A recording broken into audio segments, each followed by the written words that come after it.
कोन्निचिवा दोस्तों, आज मैं ऑफिस आया था बिल्कुल एक नॉर्मल वर्किंग डे की तरह, लेकिन सोचा क्यों ना आज आपको जापान का ऑफिस लंच कल्चर दिखाया जाए। अब इंडिया में तो लंच टाइम का सीन सबको पता ही होगा, लेकिन जापान में लंच आवर का सिस्टम थोड़ा डिफरेंट है।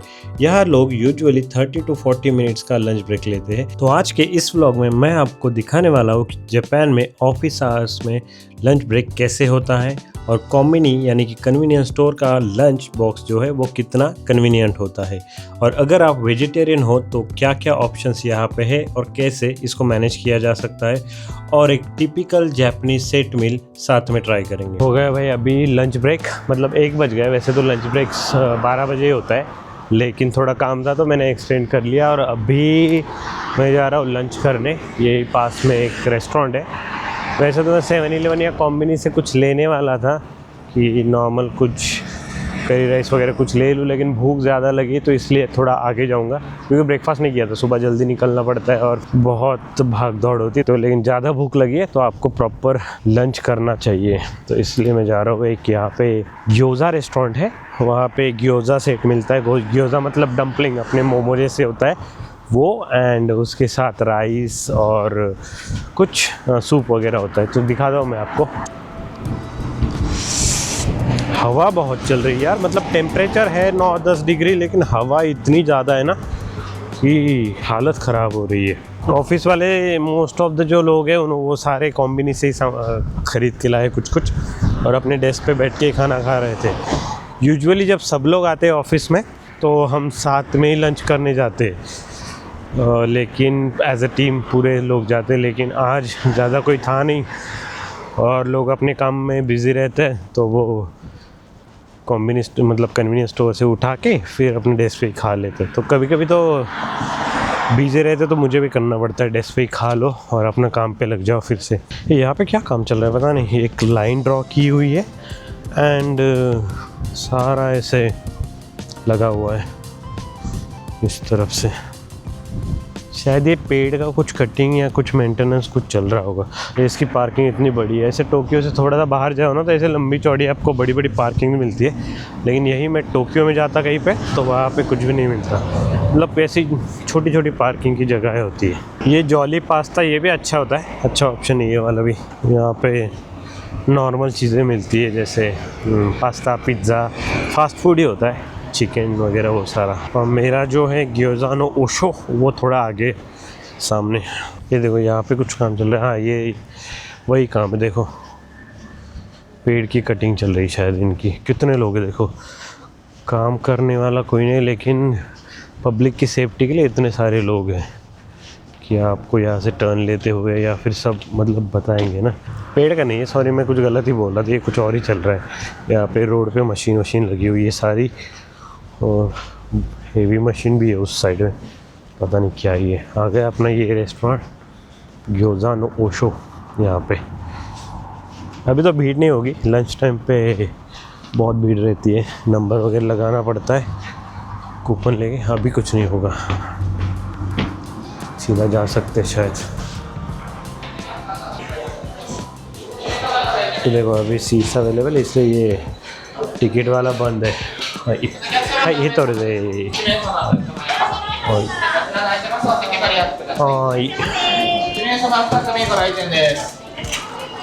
यहाँ पे मुझे बिठा दिया। तो ये रेगुलर मतलब ऐसे फास्ट फूड नहीं, इन क्विक सर्विस रेस्टोरेंट होता है, फटाफट लेके आते हो।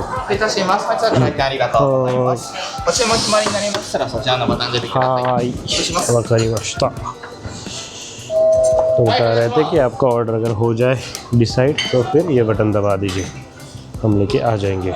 दिखाता हूँ मैं आपको क्या क्या है।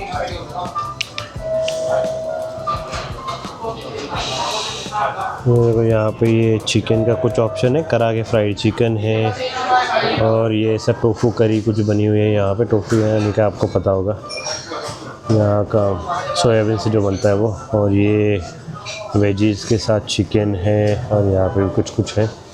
देखता हूँ मुझे क्या चाहिए, चेक करता हूँ। मेरा वाला एक सेट होता है, ये वाला है शायद मेरा वाला।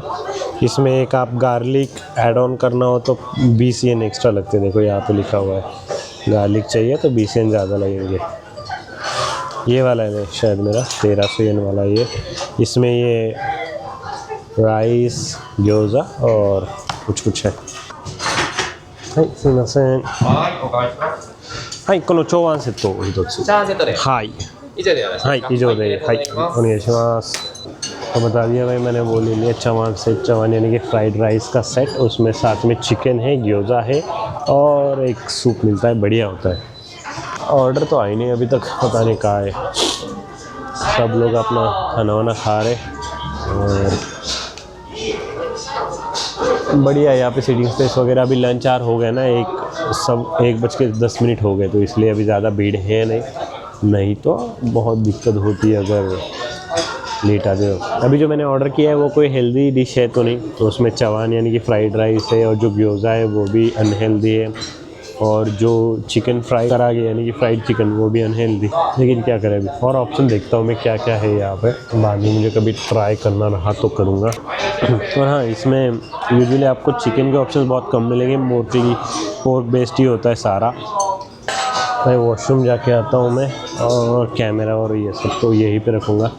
यहाँ पे कोई दिक्कत नहीं है, ऐसे कोई हाथ नहीं लगाता, तो आराम से आप अपना सारा सामान जो है वैल्यूएबल्स, फ़ोन, वॉलेट सब यहीं पे पड़ा रहता है। तो मैं भी अपना ये सब यहीं पे रख के जाता हूँ। ये आ गया भाई मेरा सेट।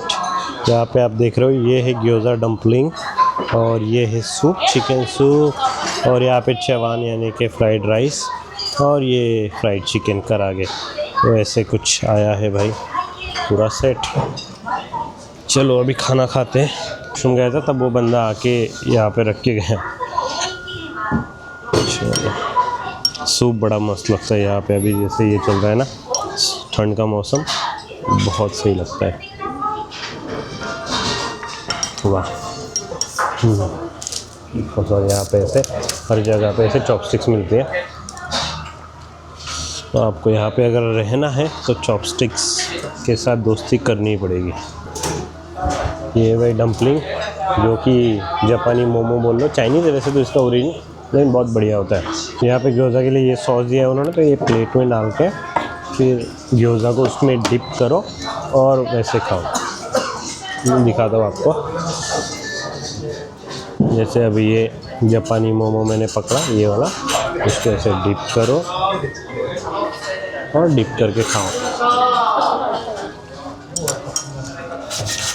नाइस। जापानी जो राइस होता है अपने इंडियन राइस से बहुत अलग होता है, क्योंकि ये वाला जो होता है ये स्टिकी होता है और छोटा छोटा होता है, तो इसलिए चॉपस्टिक्स में आसानी से आ जाता है और आप खा सकते हो चॉपस्टिक के साथ। मतलब देसी राइस आप चॉपस्टिक से खाना थोड़ा मुश्किल रहेगा, आपको गीला बनाना पड़ेगा तभी आप खा पाओगे, लेकिन ऐसे आप बिल्कुल नहीं खा पाओगे चॉपस्टिक से। तो मैं कितनी आराम से मैं खाता हूँ, इवन एक एक दाना भी मैं ख़त्म होता है ना, तो एक एक दाना भी फिनिश कर सकता हूँ चॉपस्टिक के साथ। ये वैसे थोड़ा मोटा होता है और स्टिकी होता है, और फॉर सम रीज़न जापानी जो राइस है ना, वो आप थोड़ा सा भी खाओ ना उसका पोर्शन, तो बहुत फीलिंग लगता है, पेट भर जाता है। क्योंकि मे बी इसमें स्टार्च ज़्यादा होता है, जो स्टिकीनेस आती है वो स्टार्च से आती है, उसके वजह से फिर ज़्यादा फीलिंग और ज़्यादा हेवी हो जाता है। लेकिन करी के साथ अगर आप खा रहे हो तो जापानी राइस बहुत बढ़िया लगता है। हम तो कभी भी देसी करी भी बना देना तो उसके जापानी राइस खाते हैं, मस्त लगता है। आप बोल रहे हो कि वेजिटेरियन लोगों को क्या ऑप्शन है यहाँ पे? अनफॉर्चुनेटली बहुत कम ऑप्शन होते हैं। टोफू इज़ वन ऑप्शन, लेकिन टोफू का जो बेस आता है यहाँ पे एट इस रेस्टोरेंट में, वो फिर किसी और पोक बेस या कुछ ऐसे होता है, और कस्टमाइजेशन बहुत लिमिटेड जगह पे करते हैं कि भाई ऐसा नहीं बता सकते कि तुम टोफू का जो बेस है वो पोक बेस से करके वेज का बना दो, मुश्किल है। लेकिन कुछ कुछ जगह ऐसे करते हैं, और इंडियन रेस्टोरेंट भी है आजू बाजू। अभी स्टेशन जहाँ से हम आते हैं ना, उस स्टेशन पे एक इंडियन रेस्टोरेंट भी है, तो वहाँ पे भी खाना खाया जाता है। लेकिन मैं नहीं जाता, वो एक्चुअली नेपाली रेस्टोरेंट है, इंडियन नेपाली, तो इतनी अच्छी नहीं है। यहाँ पे शायद वेज ऑप्शन बस आप वाइट राइस जो है प्लेन राइस वो ले सकते हो, उतना ही है।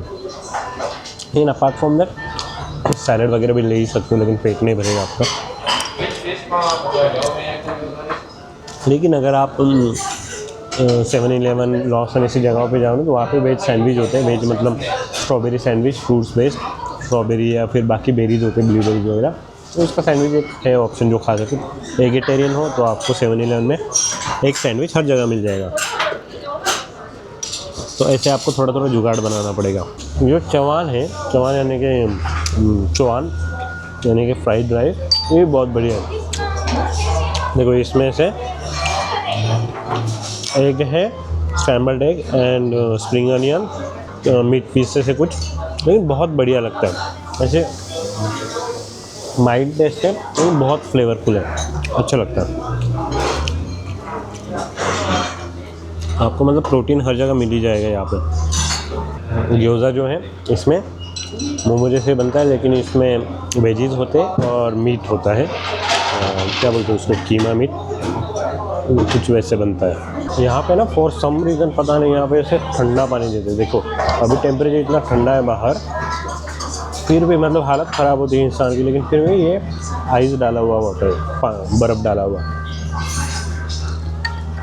मुझे हुई है बहुत सारी ठंडी, कफ एंड कोल्ड था, तो अभी थोड़ा रिकवर हुआ तो ऑफिस आया, लेकिन भाई ये बाहर जब भी आता है ना, ये ठंडा पानी पी के और हालत ख़राब हो जाती है, ऐसे लगता है मेरा। बाहर बर्फ़ पड़ रही हो, -10 डिग्री टेम्परेचर हो, फिर भी यहाँ पे अंदर आपको आइस वाटर ही मिलेगा, ऐसे नॉर्मल वाटर नहीं मिलेगा। मतलब बताना पड़ता है अलग से तब देंगे, लेकिन यूजुअली हर जगह पे ऐसे बर्फ़ का ही पानी रख के देते हैं। ये देखो सामने भी अभी ये जग रखा हुआ है ना मेरे सामने, तो उसमें भी ये देखो कितनी सारी आइस पड़ी हुई है, कौन ही पीता है पता नहीं। तो मैंने इसके पीछे थोड़ा सा रिसर्च किया, तो ऐसे कुछ पढ़ा मैंने कि आपको आइस जो होता है वो बर्न करने में भी कुछ कैलोरीज जाती है आपके बॉडी में। मतलब वो जो टेम्परेचर डिफरेंस है आइस का ठंडा तो पानी को नॉर्मल टेम्परेचर में लाने के लिए कुछ एफर्ट्स और कुछ कैलोरीज बर्न होती है, तो वो उस हिसाब से देखा जाता है कि ये हेल्दी है कि आप हर रोज़ पानी पीने के लिए भी कैलोरीज बर्न कर रहे हो। तो इसीलिए शायद ये भी कुछ एक राज या फिर टिप होगी इनकी कि हेल्दी या पतला दुबला रहने के लिए, कि हर मोमेंट आप कुछ ना कुछ कैलोरीज बर्न कर रहे हो, फालतू का बैठे हो तो भी कैलोरीज बर्न ही होती रही है। हो गया भाई खाना खा के सारा ख़त्म कर दिया, बहुत हेवी हो गया ऐसे लग रहा है। ये देखो इतना सारा सब खाली कर दिया। चलो अभी अपना बिल लेते हैं और निकलते हैं यहाँ से। और ये देखो सब आप मुझे थैंक यू बोलेंगे हर जगह, सारी बातों को जाना। देखो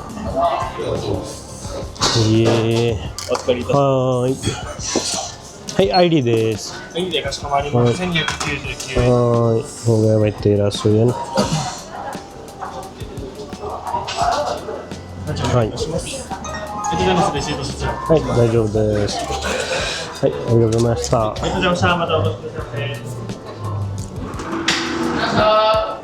पार्किंग देखो इनकी कितनी बड़ी है एकदम, और हिली एरिया ना, उस साइड पे सारा पार्क और क्या क्या है, उधर ट्रैक है और इस साइड पे अपना नॉर्मल। और ये देखो सामने आगे भी काम चल रहा है, लेकिन आगे जो काम चल रहा है उसकी खासियत ये है कि काम करने वाले देखो 2-3 लोग हैं बस, लेकिन जो पब्लिक की सेफ्टी के लिए वो कितने सारे लोग। यहाँ पे एक चच्चा है, यहाँ पे ये एक चच्चा है, और आगे से देख रहे हो वो भी एक चच्चा है, जो कि यहाँ पे ताकि आपको आते जाते पेडेस्ट्रियन स्ट्रीट पे कोई दिक्कत ना हो, या फिर कोई गाड़ी निकाल रहा हो तो उसको भी दिक्कत ना हो, तो वो सारी चीज़ें देखने के लिए होता है इतना सब। तो बहुत यहाँ पे वैल्यू है भाई।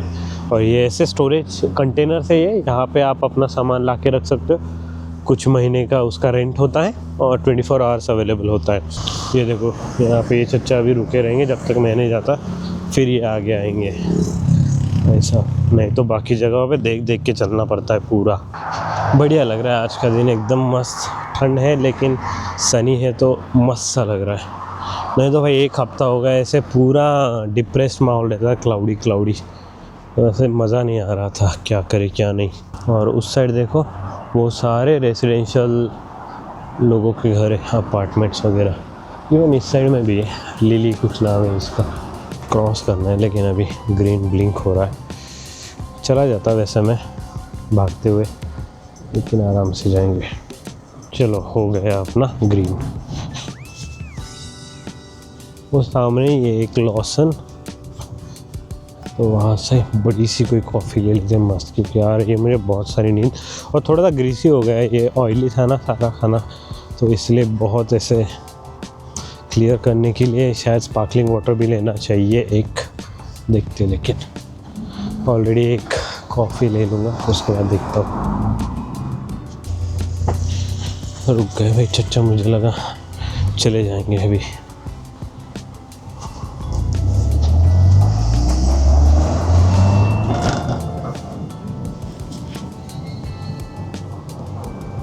अभी के लिए कॉफ़ी ले लेता हूँ, स्पार्कलिंग वाटर शाम को वगैरह लेके जाऊँगा।はいすいません。はい、コーヒーでお願いします。ホットコーヒー。ホットコーヒー、お味の濃さが選べます。普通で。普通で、はいサイズはどんなサイズ？サイズは M でお願いし M ます。で、はい、M。ホットコーヒー普通ですね。230円でごはい、ざいます。ID で。 ID で。はい。タッチになります。ありがとうございます。こちらからお飲み物上がってますね。भाई 230 की है। यहाँ पे थोड़ी सी महंगी कॉफ़ी 7-11 के कंपैरिजन में। 7-11 में नॉर्मल वाली 140 की मिलती है, यहाँ पे नॉर्मल वाली 160 की मिलती है।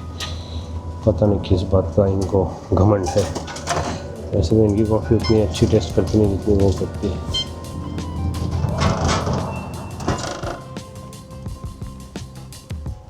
मैंने अपनी कॉफ़ी अभी जाके मस्त पीऊँगा, गरम गरम खाऊँ करते रहे। भाई साहब इतनी ठंड में भी कोई बंदा है कॉफ़ी ले रहा है, मतलब आइस्ड कॉफ़ी ले रहा था भाई, और वो भी मेगा वाली, मतलब एकदम बड़ी।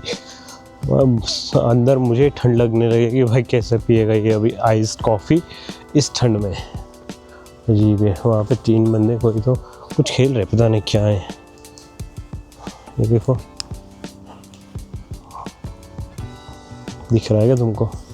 क्या खेल रहे पता नहीं, कुछ तो फेंकने वाला, थ्रो वाला कुछ तो गेम है। अच्छा कैमरा में नहीं दिख रहा शायद, लेकिन कुछ तो बॉटल वगैरह कुछ फेंक रहे। अच्छा कैन से, और कैन को फेंक के अपने यहाँ पे नहीं होता वो गेम जिसमें पत्थर को एक के ऊपर एक जमाते और फिर दूर से बॉल काइंड ऑफ कुछ लेके उससे फेंकते हैं, वैसे कुछ तो गेम था। उन्होंने कैन पे कैन लग रखे थे हर जगह पे, और दूर से एक बड़ी सी बॉटल से उसको थ्रो कर रहे थे, पता नहीं अलग ही कुछ खेल रहे थे। तो अभी मैं अपनी कॉफ़ी पीता हूँ और कॉफ़ी पीते पीते काम कर लेता हूँ, और आपको मैं मिलता हूँ थोड़ी देर बाद स्नैक्स, या कुछ 4-5 बजे मैं कुछ खाने आऊँगा या फिर दूसरी कॉफ़ी लेने। उस टाइम पे आपसे फिर से मिलता हूँ। हो गया भाई ऑफिस का काम ख़त्म। अभी बज गए हैं शाम के 5:30। वैसे पीछे देख के आपको लग रहा होगा कि बहुत अंधेरा हो गया, लेकिन ये बस शाम के 5:30-6 बजे का माहौल है, क्योंकि अभी विंटर चल रहा है तो इसलिए वैसे 6 बजे तो हो ही जाता है अंधेरा। समर जैसे जैसे अब आते जाएगा ना, वैसे वैसे दिन बढ़ता जाएगा, और जो अंधेरा है वो 7 बजे के आसपास होगा पीक समर में 2-4 महीने के बाद। चलो चलते। ये देखो होंडा का शोरूम यहाँ का कितना बड़ा है, बढ़िया सा, और बहुत मस्त हॉस्पिटैलिटी होती है ना। कोई भी आके जापानीज़ किसी भी शोरूम में चले जाओ ऑटोमोबाइल के, बढ़िया ही होता है। ये देखो ये चच्चा अभी साइकिलिंग कर रही इस ठंड में, और वो दीदी जॉगिंग कर रही थी, और मैं जा रहा हूँ घर पे। तो अभी एग्जैक्ट टाइम हुआ है 6:15, और मेरी जो ट्रेन है वो अभी 10 मिनट में है। वो हमने पीछे देखा होंडा का शोरूम, और अभी ये देखो यहाँ पे टोयोटा का। तो यहाँ पे बहुत सारे ये जो ऑटोमोबाइल है ना जापानीज़, उनके बहुत सारे स्टोर्स है। और ये जो है ये बड़ी सी बिल्डिंग सफ़ेद वाली, वो यहाँ का पुलिस स्टेशन है, बड़ा सा एकदम। तो बहुत सारी पुलिस की गाड़ियाँ वड़ियाँ आती जाती रहती है वहाँ पे दिन भर। अब देखो मुझे 6 बजे निकला हूँ ना मैं, ये लिमिटेड एक्सप्रेस पकड़ के भी मुझे जो डोर टू डोर डिस्टेंस है मेरा, वो मैं पहुँचूँगा 8 बजे।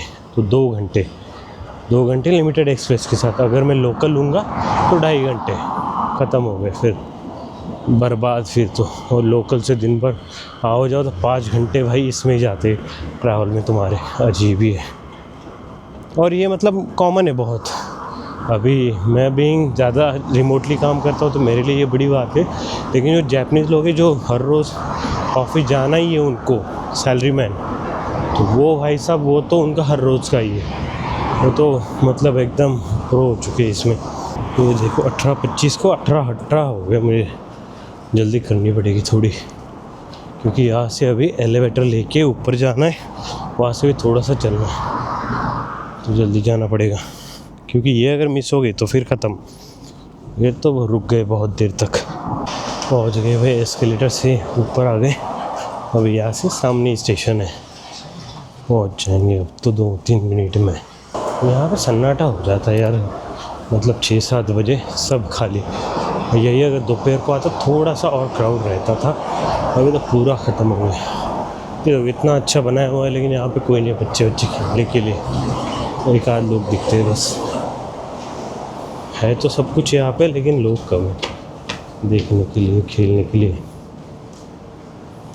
देखो अभी स्टेशन का एरिया, तो यहाँ पे ठीक ठाक लोग दिख रहे हैं।